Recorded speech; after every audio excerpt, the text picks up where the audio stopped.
हो गया है, चलो ठीक। आज हम आपको चैप्टर 1 के कुछ पॉइंट्स के बारे में बता रहे हैं।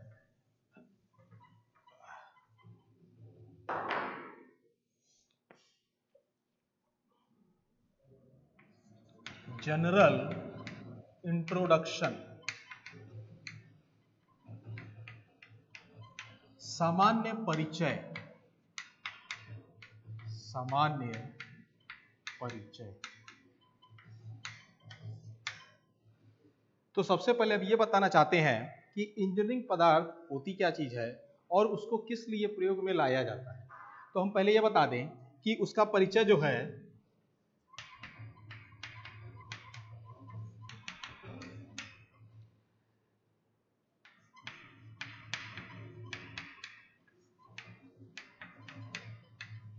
विज्ञान की वह शाखा जिसके अंतर्गत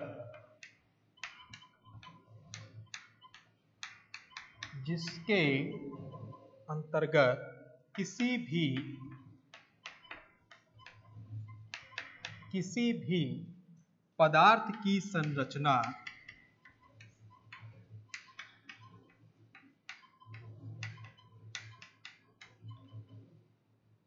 तथा गुणों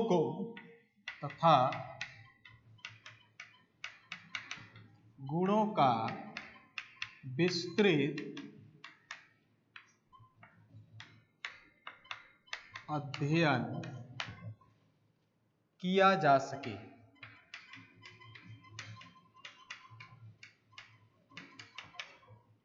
तो यहां पर हमने लिखा कि विज्ञान की वह शाखा जिसके अंतर्गत किसी भी पदार्थ की संरचना तथा गुणों का विस्तृत अध्ययन किया जा सके वो कहलाता है आपका पदार्थ विज्ञान, इंजीनियरिंग मटेरियल्स। इसके द्वारा किसी भी उत्पाद के लिए आवश्यक पदार्थ का चुनाव करना आसान हो जाता है। मतलब हम इसके द्वारा, इस विषय के द्वारा किसी भी पदार्थ के चयन में जो भी प्रक्रियाएं करते हैं वो आसानी से कर सकते हैं और उसका निर्माण उत्पाद के लिए कर सकते हैं। तो यहाँ पर सबसे पहली चीजें जो हम लोग को जानना पड़ता है कि किस आधार पर हम उसका चयन करेंगे। तो पहली चीज आती है पदार्थ के गुण। सबसे पहली चीज आती है पदार्थ के गुण, जिन्हें कहते हैं properties of materials. Properties of materials. दूसरा है पदार्थ की संरचना, इसे कहते हैं स्ट्रक्चर ऑफ मटेरियल्स। फिर है तीसरा पदार्थ का विरूपण, इसे कहते हैं डिफॉर्मेशन ऑफ मटेरियल्स। फिर है ऊष्मा उपचार,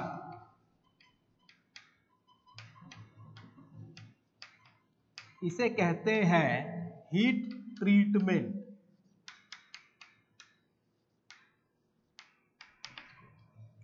फिर है पांचवा धातु विरूपण,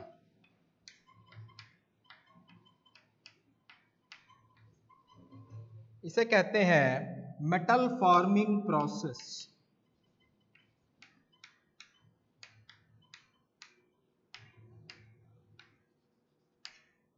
फिर है धातु कर्म,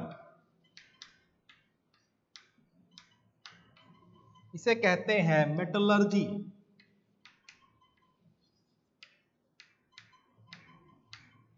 अब ये 6 प्रकार के आधार पर हम किसी भी पदार्थ का चयन कर सकते हैं। सबसे पहला है पदार्थ के गुण, प्रॉपर्टीज ऑफ मटेरियल।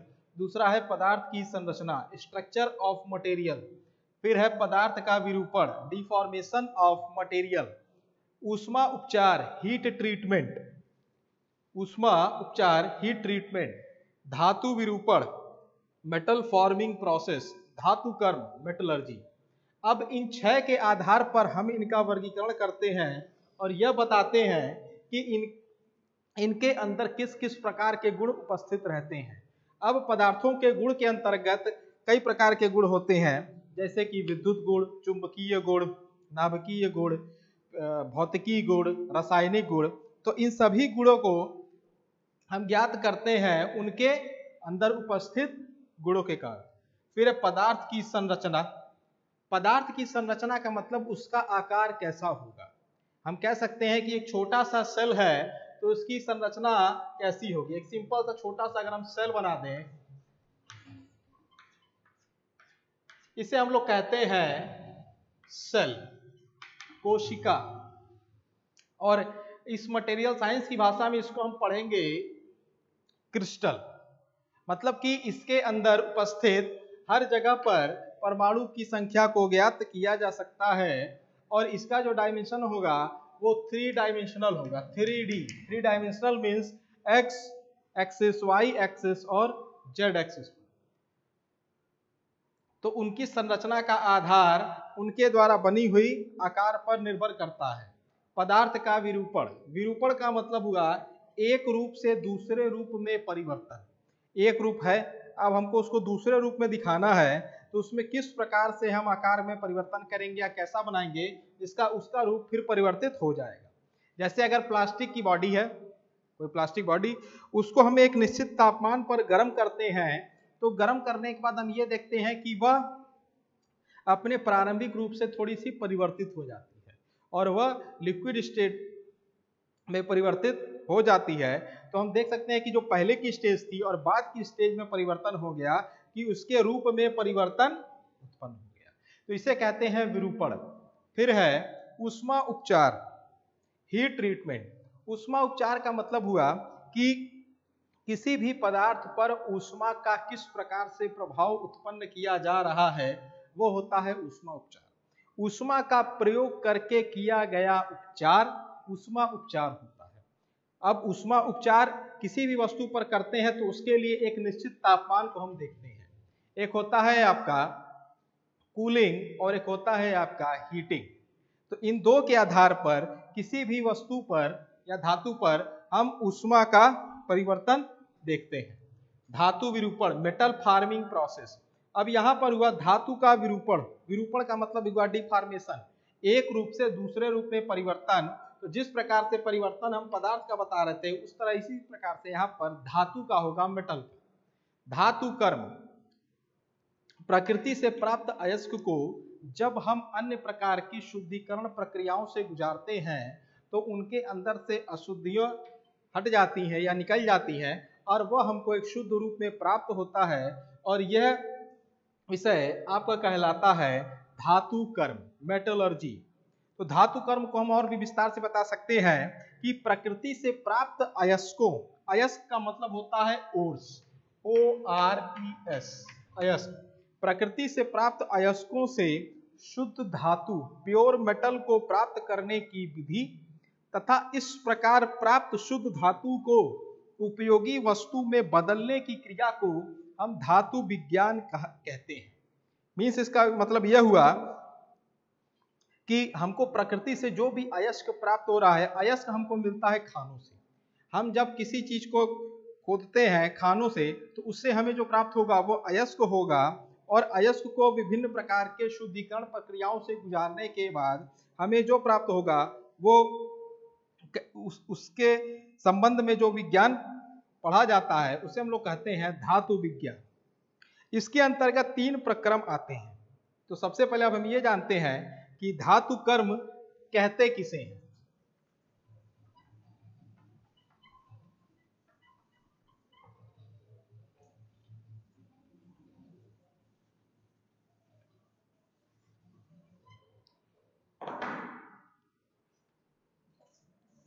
अगला टॉपिक है धातु कर्म। इसे हम लोग पढ़ते हैं मेटालर्जी।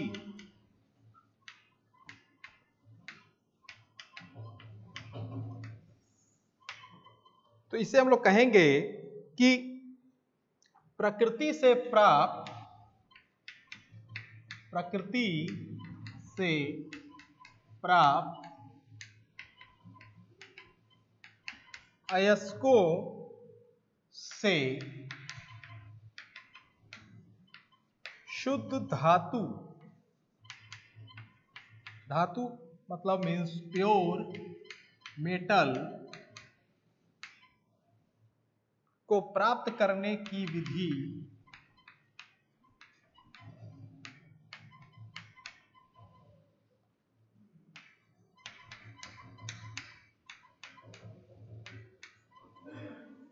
तथा इस प्रकार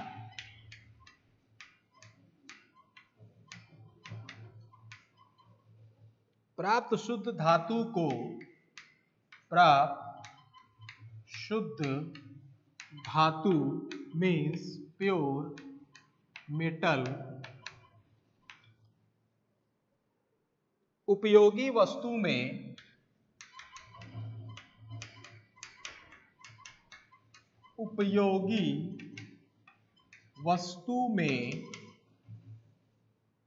बदलने की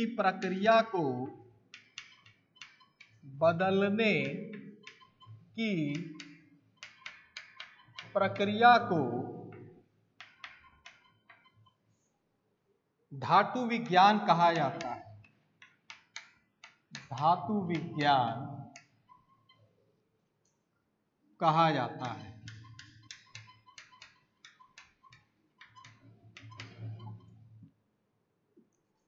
इसके अंतर्गत 3 प्रक्रम आते हैं। इसके अंतर्गत 3 प्रक्रम आते हैं। सबसे पहला प्रक्रम है अयस्कों का सांद्रण। अयस्कों का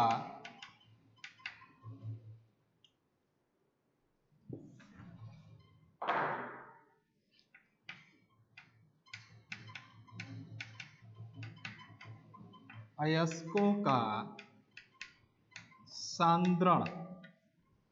दूसरा है धातुओं का गलना। धातुओं का गलना। तीसरा है यांत्रिक संक्रिया द्वारा धातु को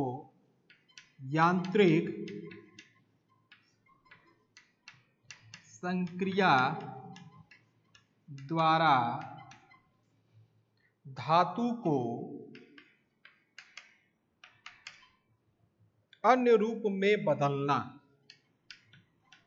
अन्य रूप में बदलना। तो यहां पर सीधे 3 प्रकार के प्रक्रम आते हैं।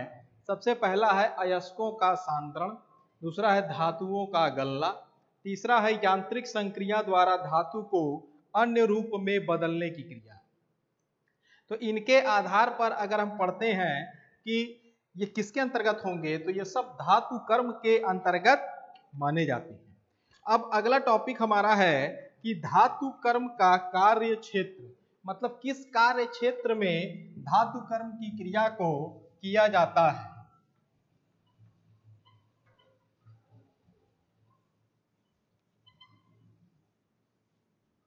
नेक्स्ट टॉपिक इज धातु कर्म का कार्य क्षेत्र।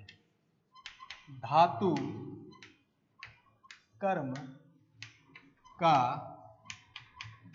कार्य क्षेत्र means scope of metallurgy. Scope of metallurgy. अब यहां पे सबसे पहली चीज आती है कि धातु को उसके अयस्कों से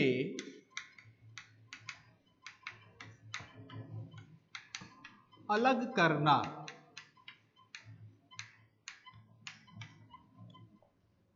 फिर है धातुओं का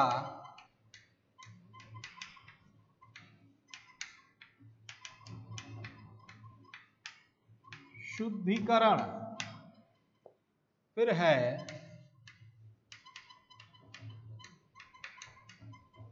धातुओं के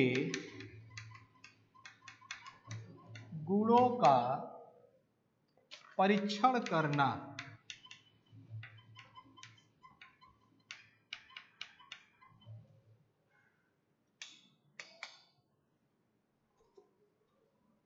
चौथा है धातुओं के गुणों का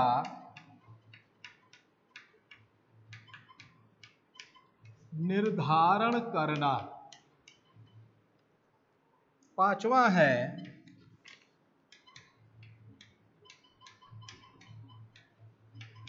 धातुओं की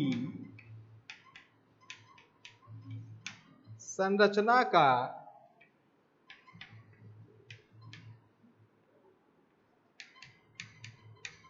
अध्ययन करना। छठवां है धातुओं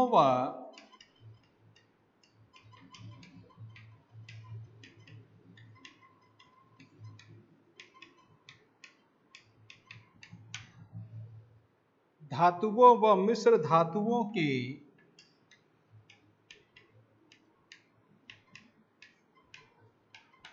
उत्पादन का नियंत्रण करना।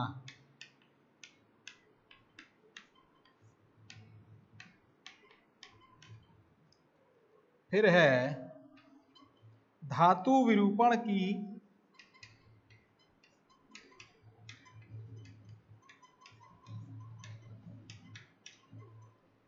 सस्ती विधियों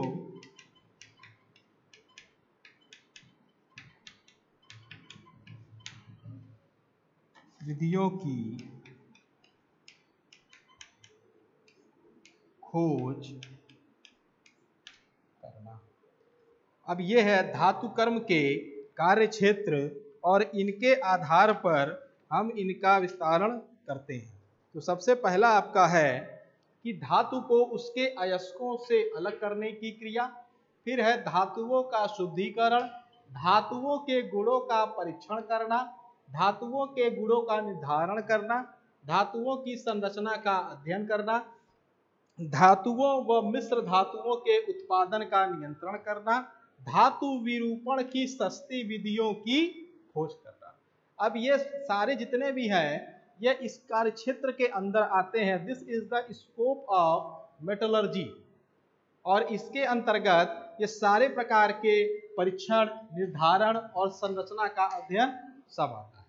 तो ये से हम कहते हैं कि प्रकृति से प्राप्त अयस्कों को और अन्य प्रकार की संक्रियाओं के द्वारा शुद्ध धातु प्राप्त करने की क्रिया मेटलर्जी कहलाती है। और शुद्ध धातु का मतलब हमको जो भी अयस्क प्राप्त होगा उसके ऊपर विभिन्न प्रकार की अशुद्धियां लगी होंगी, जैसे कि रेत, बालू, विभिन्न प्रकार के कंकड़ पत्थर। तो इन सभी चीजों को हम जल के तेज प्रवाह धारा के द्वारा हटा सकते हैं, निकाल सकते हैं और हम शुद्ध धातु, प्योर मेटल प्राप्त कर सकते हैं। धन्यवाद। अंदर